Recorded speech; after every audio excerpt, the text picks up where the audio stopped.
ओम नमः शिवाय। नमस्कार प्रिय भक्तगणों, स्वागत है YouTube चैनल पर। आज हम आप सभी को एक कहानी के जरिए सुनाती हूँ, सबसे बड़ा सुख क्या है। अगर आप सभी भक्तगण सुनना चाहते हैं कि सबसे बड़ा सुख क्या है, तो इस कहानी को ध्यान पूर्वक सुनेंगे। इस कहानी को ध्यान से सुनने से आप सभी की जितनी भी मुराद है अवश्य पूरी होगी, इसलिए इस कहानी को पूरा सुने। आप शिव के सच्चे भक्त हैं तो भोलेनाथ का अनादर न करें। पत्नी की वो कौन सी 3 चीज होती है जो हर पुरुष को देखना चाहिए। दोस्तों, जो पुरुष अपनी पत्नी के इन 3 चीजों को देखता है वह अपने जीवन में कभी भी गरीब नहीं रहता। उसके घर में सदैव माँ लक्ष्मी का वास रहता है और माँ लक्ष्मी की कृपा दृष्टि उनके ऊपर सदैव बनी रहती है।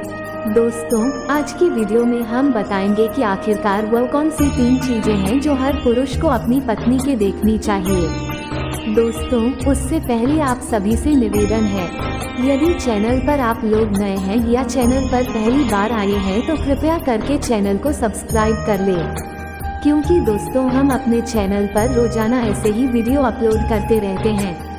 चलिए तो दोस्तों शुरू करते हैं आज की इस प्यारी सी वीडियो और इस प्यारी सी कहानी से जानते हैं कि पत्नी की वह कौन सी 3 चीज है जो हर पुरुष को अपनी पत्नी की देखनी चाहिए। दोस्तों में एक बार की बात है, किसी गांव में एक आदमी रहा करता था। दोस्तों, वह आदमी अपनी पत्नी से बहुत परेशान था क्योंकि उसकी पत्नी अपने पति से बात बात पर लड़ाई झगड़ा करती थी। उसके घर में एकदम कंगाली छा गई थी। खाने के लिए घर में ना ही कोई दाने थे, ना ही पीने के लिए पानी और ना ही पहनने के लिए वस्त्र। दोस्तों, रोज रोज के इस क्लेश से वो पुरुष अपनी पत्नी से परेशान हो गया था। दोस्तों, एक दिन की बात है, वह आदमी अपने घर से जंगल की तरफ निकल जाता है। दोस्तों, जंगल में जाते जाते उस आदमी को एक साधु से मुलाकात होती है। तब वह आदमी उस साधु के पास बैठ जाता है और वहाँ पर बैठकर रोने लगता है। दोस्तों, वह साधु उस आदमी को पूछते हैं कि पुत्र, आखिर तुम्हें हुआ क्या है, तुम क्यों रो रहे हो। तब आदमी उस साधु को बताता है कि महाराज, मेरे घर में मेरे पत्नी और मेरे 2 छोटे छोटे बच्चे हैं। मेरी पत्नी मेरी कोई भी बात नहीं मानती है, बात बात पर मुझसे लड़ाई झगड़ा करती है, जिसकी वजह से मेरा एक छोटा सा बिजनेस था वह भी बंद हो गया और अब हम घर में दाने दाने के लिए मोहताज है। हमारे घर में खाने के लिए कुछ भी नहीं है, पीने के लिए पानी नहीं है और पहनने के लिए वस्त्र नहीं है। लेकिन मैं अपनी पत्नी को समझता हूँ कि लड़ाई झगड़े ना करें, इसके बावजूद भी वह घर में रोज लड़ाई झगड़ा करती है। इस वजह से मैं बहुत दुखी हूँ और बहुत परेशान हूँ, इसलिए मैं घर छोड़कर आपकी शरण में आया हूँ। दोस्तों, वह साधु महाराज उस आदमी को बोलते हैं कि पुत्र, तुम रो मत। आज मैं तुम्हें ऐसे 3 चीज बताने जा रहा हूँ जो पुरुष अपनी पत्नी की 3 चीजों को देखता है। वो पुरुष अपने जीवन में कभी भी गरीब नहीं रहता है और न ही उसके घर में कभी लड़ाई झगड़े होते हैं और उसके बिजनेस में तरक्की होती है। दोस्तों, तो बस साधु महाराज उस आदमी को बताते हैं कि मैं तुम्हें जो बातें बताने जा रहा हूँ उन 3 चीजों को गांठ बांध लो। तब वह आदमी उस साधु महाराज की बातें बहुत गौर से सुनता है और साधु महाराज से बोलता है कि प्रभु, आप मुझे जल्द से जल्द बताइए और कौन से 3 चीज है जो हर पुरुष को अपने पत्नी की देखनी चाहिए। दोस्तों, तब वो साधु महाराज उस आदमी को एक कहानी सुनाते हैं। तो चलिए दोस्तों, गुरुजी से ही सुनते हैं इस कहानी के बारे में। दोस्तों, किसी नगर में एक सेठ रहा करता था। उस सेठ का बहुत बड़ा व्यापार था। उसके घर में सेठ और उसकी पत्नी रहा करते थे। उस सेठ और सेठानी में आपस में बहुत प्रेम था।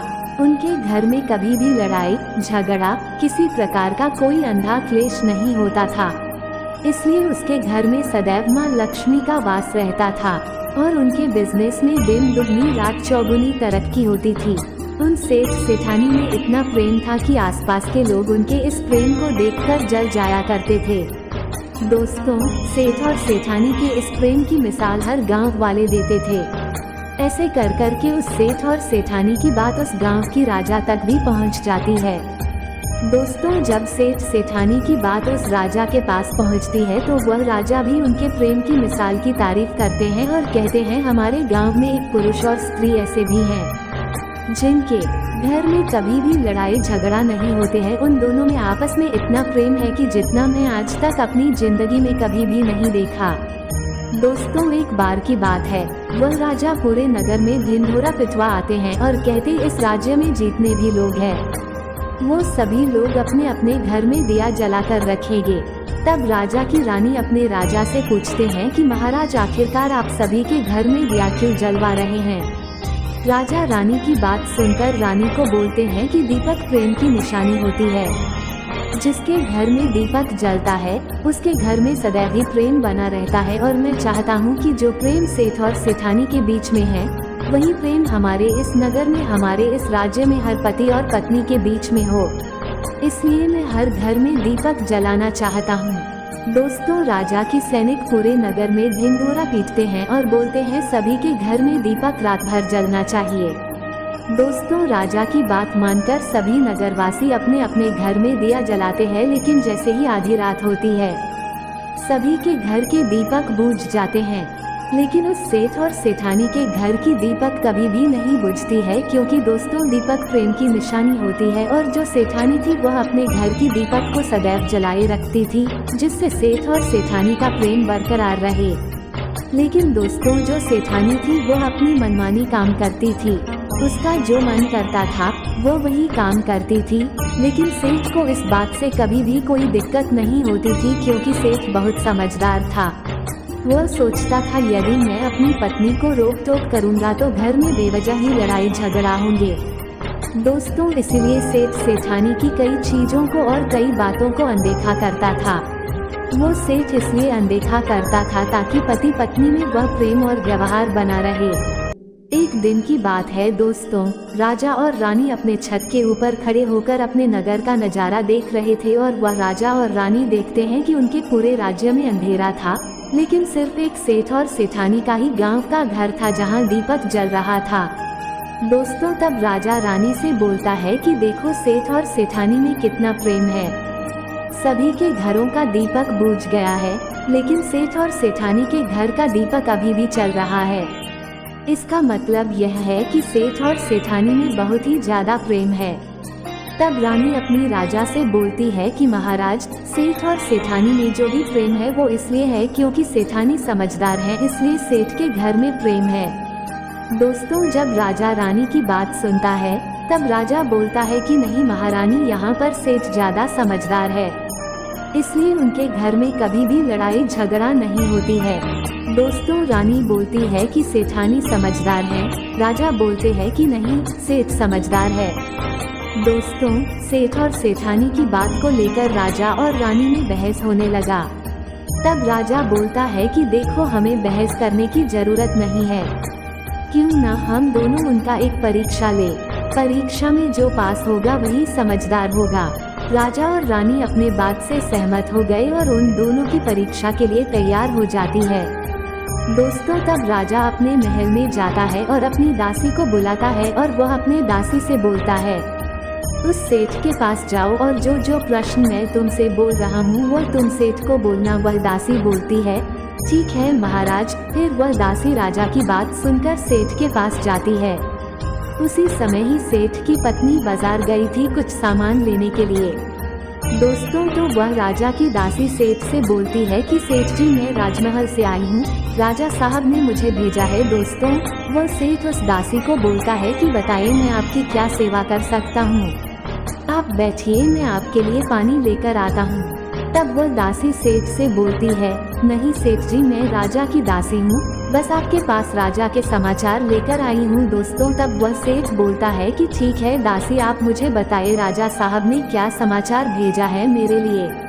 तो दोस्तों, वो दासी सेठ से बोलते हैं कि सेठ जी, राजा साहब ने मुझे ये बोले हैं यदि तुम अपनी पत्नी को छोड़ देते हो तो वह तुम्हें खूब सारे हीरे और जवाहर देंगे, तुम्हें राजमहल में एक अच्छे पोस्ट पर नौकरी भी देंगे। लेकिन सेठ राजी नहीं हुए।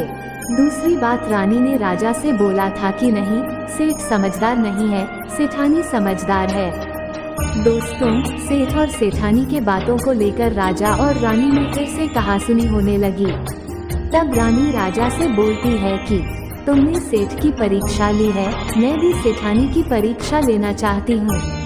तब इससे बात क्लियर हो जाएगा कि सेठ और सेठानी में कौन ज्यादा समझदार है। तो वह राजा रानी को आदेश देता है कि प्रिय तुम भी एक बार सेठानी की परीक्षा ले लो। तब रानी अपने राजमहल से एक दास को उस सेठानी के पास भेज दिया और अपने दास से बोलती है कि जो मैं तुम्हें बोल रही हूँ ये सारी चीजें जाकर उस सेठानी को बोलना। तब राजा का दास उस सेठानी के पास जाता है। इधर से सेठ अपने काम के सिलसिले में कहीं बाहर गया हुआ था। घर पर सेठानी ही अकेली थी।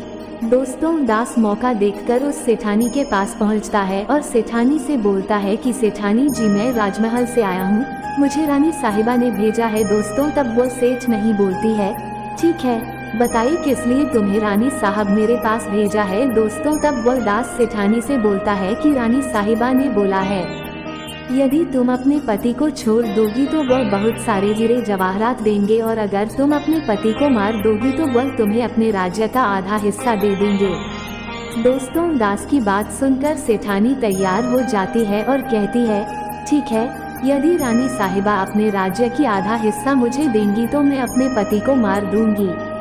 दोस्तों, तब उस राजा का दास उस सेठानी से बोलता है कि मुझे कैसे पता चलेगा कि तुमने सेठ जी को मार दिया है। दोस्तों, तब सेठानी राजा के दास से बोलती है कि मेरे घर में जो दीपक जल रहा है वह तुम्हें दिख रहा है। तब दास बोला हाँ दिख रहा है। तब सेठानी उस राजा के दास से बोलती है कि जब मैं अपने पति को मार दूंगी तो मैं ये दिया बुझा दूंगी तो तुम्हें पता चल जाएगा कि मैं अपने पति को मार दिया है। अब वो दास सेठानी की बात सुनकर राजमहल को वापस लौट जाता है और राजा और रानी से ये सारी बात बताता है। सेठानी की बात सुनकर रानी बहुत अचंभित हो जाती है और रानी को स्त्री जाति से नफरत होने लगती है।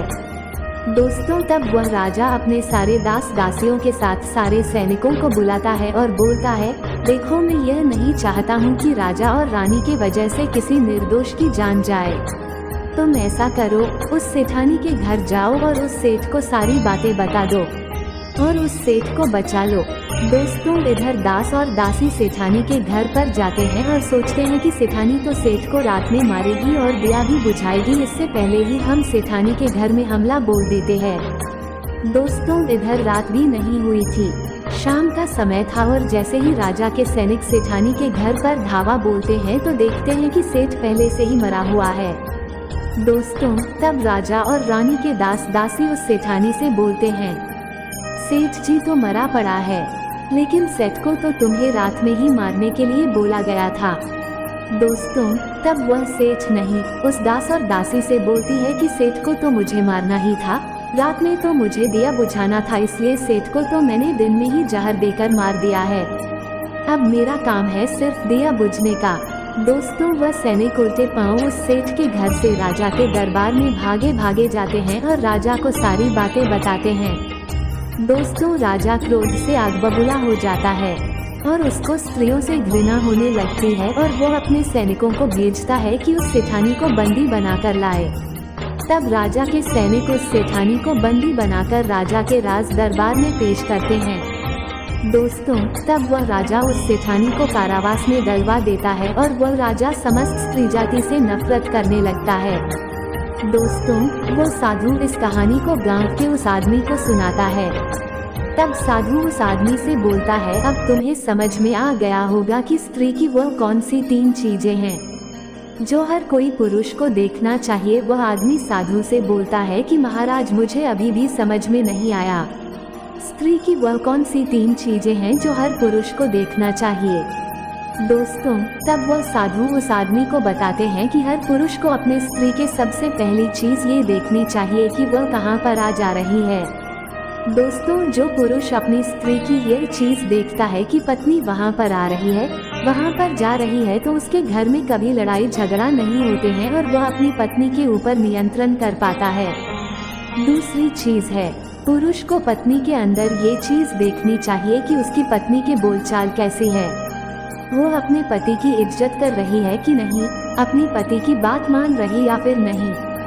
जो स्त्री अपने पुरुष की बात नहीं मानती है, अपने पति की इज्जत नहीं करती है, वो अपने पति के साथ कुछ भी कर सकते हैं, जैसे कि उस सेठानी ने उस सेठ के साथ किया था।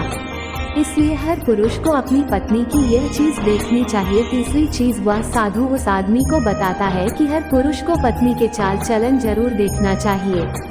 दोस्तों, जो पुरुष अपनी पत्नी के चाल चलन देखता है और उसके चाल चलन पर उससे ज्यादा प्रेम नहीं करता है, उसको अपने कंट्रोल में करके रखता है, तो उसके घर में लड़ाई झगड़ा कभी भी नहीं होते। दोस्तों, जो स्त्रियां अपने घर पर मनमानी चलाती है और पति की बातों को नहीं मानती है, उनके घर में इस तरीके की मुसीबत आती है। दोस्तों, ये 3 बातें वह साधु महाराज उस आदमी को बताता है और फिर वह आदमी इन 3 चीजों को गांठ बांध लेता है और साधु को प्रणाम करके अपने घर पर चला जाता है। दोस्तों, मैं उम्मीद करता हूँ आपको इस कहानी से बहुत कुछ सीखने को मिला होगा। दोस्तों, सच्ची श्रद्धा से कमेंट में जरूर लिखें, हर हर महादेव। देवों के देव महादेव सदैव आप पर अपनी कृपा बनाए रखें। इस वीडियो को लाइक करें, अपने दोस्तों के साथ शेयर करें और हमें कहानी थोड़ा सा भी पसंद आया हो तो चैनल को सब्सक्राइब और वीडियो को लाइक करके कमेंट में हर हर महादेव लिखने से आपकी सभी मुराद पूरी होगी। धन्यवाद।